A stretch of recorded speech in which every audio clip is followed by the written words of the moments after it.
Operation Sindoor, the Urdu का बड़ा मशहूर मुहावरा है हलक खुश्क होना। हिंदी में कहते हैं गला सूखना।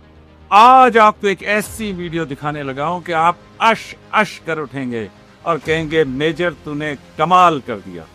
कल 4 जुलाई 2025 को इंडिया के vice chief of army staff general Rahul Singh एक तकरीब से खिताब कर रहे थे और चौथे मिनट में जैसे ही वो ऑपरेशन सिंदूर पे पहुंचे तो देखें जनरल साहब का गला कैसे सूखता है। Operation Sindoor, the defining thing was that the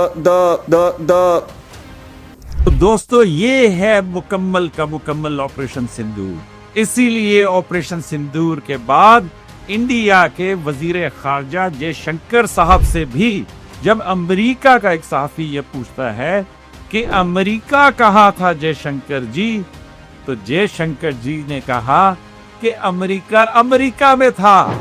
And where was the US in this process?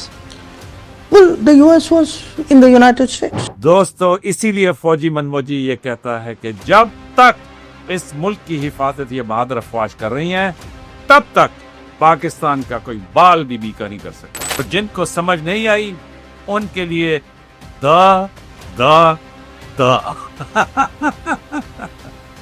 देखते रहिए फौजी मनमोजी।